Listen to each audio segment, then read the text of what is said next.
आज के समय में जब हम सुनते हैं कि अक्सर बड़े कलाकार नए अभिनेताओं से इनसिक्योर फील करते हैं और उनका स्क्रीन टाइम कम कर देते हैं, ऐसे में बरसात जैसी फिल्म एक मिसाल है। इस फिल्म में राज कपूर और नरगिस की मुख्य प्रेम कहानी को इस तरह से बुना गया है कि राज कपूर के दोस्त प्रेमनाथ भी सच्चे प्यार का मतलब समझ जाते हैं। Welcome back to unfilter talk, आपकी वन स्टॉप डेस्टिनेशन जहां हम इंडियन सिनेमा के सिनेमैटिक ट्रेजर्स की गहराई में जाते हैं।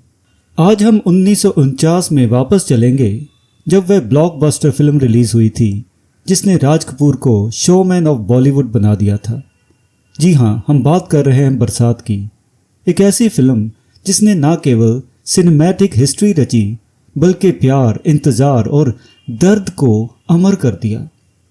तो आराम से बैठे क्योंकि हम डीकोड करेंगे बरसात को, कुछ फ्रेम्स, कुछ म्यूजिकल नोट्स और बहुत सारे इमोशंस। चलिए शुरुआत करते हैं थोड़े से कॉन्टेक्स्ट के साथ। यह भारत की स्वतंत्रता के सिर्फ 2 साल बाद की बात है जब बरसात सिनेमा घरों में आई थी। राज कपूर, जो केवल 24 साल के एक विजनरी थे, पहले से ही स्टोरी टेलिंग, विजुअल्स और म्यूजिक के साथ एक्सपेरिमेंट कर रहे थे। ज़्यादातर सीन स्टूडियो में फिल्माए गए थे, लेकिन उनकी डिटेलिंग इतनी अच्छी थी कि वे असली लगते थे, कुछ अपवादों को छोड़कर। बरसात उनका दूसरा डायरेक्टोरियल वेंचर था और यह उनकी पहली फिल्म आग से एक बड़ी छलांग थी। रामायण टीवी के प्रसिद्ध रामानंद सागर द्वारा लिखी गई स्क्रिप्ट और लेजेंडरी ड्यूओ शंकर जयकिशन के संगीत के साथ बरसात एक मास्टरपीस बनने के लिए तैयार थी और इसने कमाल कर दिखाया। तो सबसे पहले बात करते हैं इस फिल्म की 2 लव स्टोरीज की। यह कहानी 2 दोस्तों प्राण और गोपाल की है जिन्हें राज कपूर और प्रेमनाथ ने निभाया है। ये दोनों प्यार को लेकर अपने नज़रिए में एकदम उल्ट हैं। प्राण, जो एक पोएटिक ड्रीमर है, प्यार की इटर्नल प्योरिटी में विश्वास करते हैं, जबकि गोपाल एक हीडोनिस्टिक सिनिक है, प्यार को एक फीलिंग और एक इंडल्जेंट अनुभव मानते हैं। फिल्म की शुरुआत में इन दोस्तों के बीच अच्छा बुरा, पाप पुण्य पर चर्चा सी होती है जो पूरी कहानी का टोन सेट कर देती है। यह डाइकोटमी कहानी को आगे बढ़ाती है, हमें 2 पैरेलल लव स्टोरीज देती है, प्राण और रेशमा का सोलफुल कनेक्शन और गोपाल और नीला की ट्रेजिक लव स्टोरी।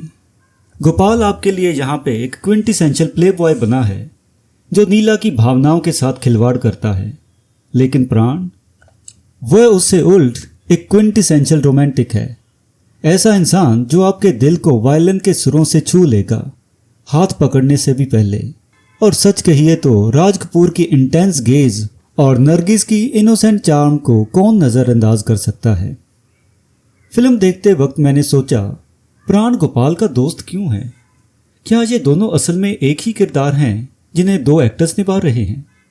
जैसा मैंने आग में देखा था, जहां राज एक डाई हार्ड लवर है और टीबी के कारण नरगिस की बहन को सेड्यूस करने की कोशिश करता है। दूसरा विचार यह था कि गोपाल का रिडेम्पशन कैसे होगा, क्योंकि इसके लिए एक अलग स्टैंड ऑफ स्टोरी चाहिए। लेकिन फिल्म की खूबसूरती यह है कि प्राण और रेशमा की जिंदगी में आने वाले इंसिडेंट्स इस तरह से डिजाइन किए गए हैं कि गोपाल के अंदर से खुद रिफॉर्म होने की प्रेरणा आ जाती है। और अब बात करते हैं विमेन कैरेक्टर्स की। रेशमा, जिसे नरगिस ने निभाया है, मासूमियत और अपने प्रेमी के प्रति लगभग भक्ति का ही प्रतीक है। एक साधारण गांव की लड़की से लेकर प्रेमी से बिछड़ने के दुख से घायल एक महिला तक की उनकी यात्रा को खूबसूरती से दर्शाया गया है। इन 2 चरणों के बीच राज कपूर और नरगिस के बीच जो संवाद होते हैं वो प्योर पोइट्री से कम नहीं है।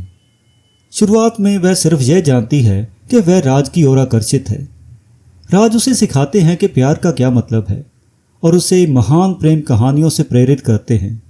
और फिल्म में आगे जाकर एक डायलॉग में वो खुद कहती हैं, मैं सोहनी बनूंगी, मैं सोहनी बनूंगी। जब वो प्यार का अर्थ समझ जाती है तो वो तो गोपाल को भी प्रेरित करती है, जो ये मानने के लिए तैयार ही नहीं था कि प्राण अपनी फेटल इंजरी से बच सकता है। और वो एक कसम खाता है कि मैं भगवान को नहीं मानता, लेकिन अगर प्राण बच गया तो प्यार की ताकत को मानूंगा और तुम्हारी पूजा करूंगा। यह चमत्कार गोपाल की भावनाओं को नीला की ओर मोड़ देता है और इस फिल्म में एक्टिंग करने के दौरान नरगिस की उम्र केवल 20 वर्ष थी और उन्होंने इस भूमिका को कच्ची वल्नरेबिलिटी और चार्म के साथ निभाया है। इस फिल्म में दूसरा फीमेल कैरेक्टर है नीला, जिसको निमी ने निभाया है और ये उनकी डेब्यू मूवी है। नीला का किरदार ट्रेजिकली अनरिक्वेटेड लव को दर्शाता है। शुरुआत से ही ऐसा लगता है कि उसे पता है कि गोपाल उसके साथ धोखा कर रहा है। वह उसे यहाँ तक चेतावनी देती है कि जिस दिन उसने उसे किसी और महिला के साथ देखा वह मर जाएगी। अपने फ्यूचर मूवीज में जहाँ निम्मी को ट्रेजेडी और कॉमेडी दोनों शेड्स को बाखूबी निभाते हुए दिखाया गया है, बरसात में उनका किरदार ट्रेजिक ही रहता है। मुझे शुरू में ही एक मेलोड्रामा डिस्क्लेमर दे देना चाहिए था, लेकिन इसमें बहुत सारा मेलोड्रामा होने के बावजूद इन चारों कैरेक्टर्स द्वारा अपने रोल्स के साथ किए गए जस्टिस का क्रेडिट नहीं छीना जा सकता। हालांकि फिल्म के संगीत में कुछ ऐसा है जो आपके फेमिनिस्ट सेल्फ को थोड़ा असहज कर सकता है, पर उससे पहले ये बात माननी होगी कि संगीत इस फिल्म की आत्मा है और इसकी तारीफ कहाँ से शुरू करूं। यह शंकर जयकिशन की डेब्यू फिल्म थी और क्या जानदार और शानदार डेब्यू थी। जिया बेकरार है और हवा में उड़ता जाए जैसे गाने आज भी दर्शकों के दिलों में गूंजते हैं।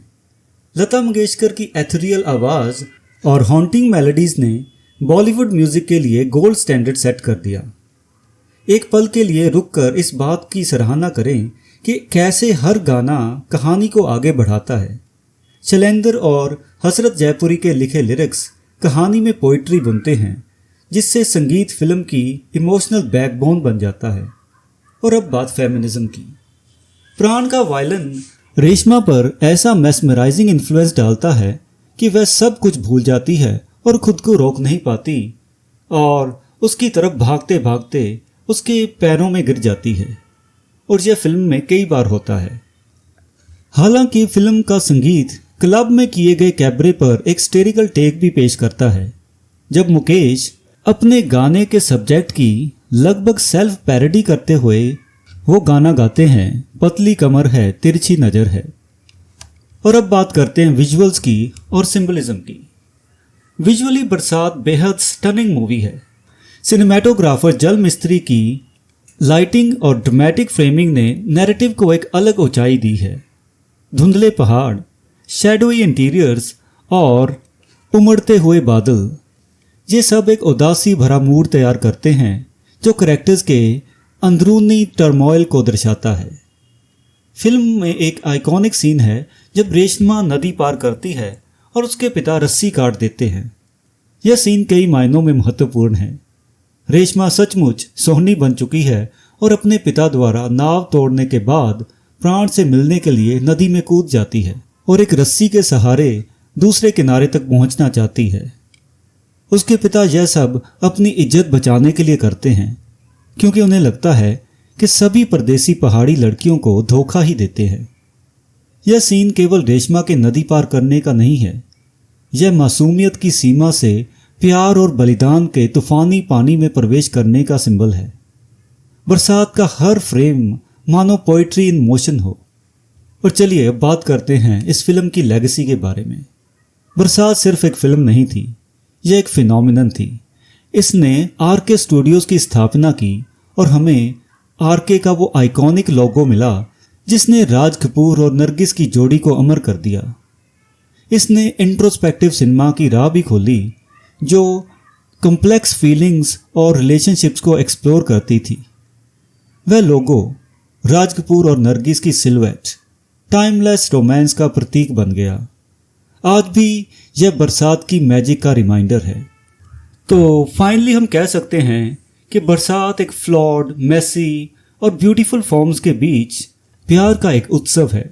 चाहे आप इसे राज नरगिस की केमिस्ट्री के लिए देखें, स्टनिंग विजुअल्स के लिए या टाइमलेस म्यूजिक के लिए, बरसात किसी भी सिनेफाइल के लिए एक मस्ट वॉच है। अनफिल्टर टॉक पर आज के लिए बस इतना ही। हमें कमेंट्स में बताएं कि बरसात के आपके फेवरेट मोमेंट्स कौन से हैं, और रिदम्स ऑफ राइम को लाइक, शेयर और सब्सक्राइब करना ना भूलें, ताकि आप और भी सिनेमैटिक डीप डाइव्स का आनंद ले सकें और फिल्मों के मैजिक को जिंदा रख सकें। And until next time, goodbye and thank you.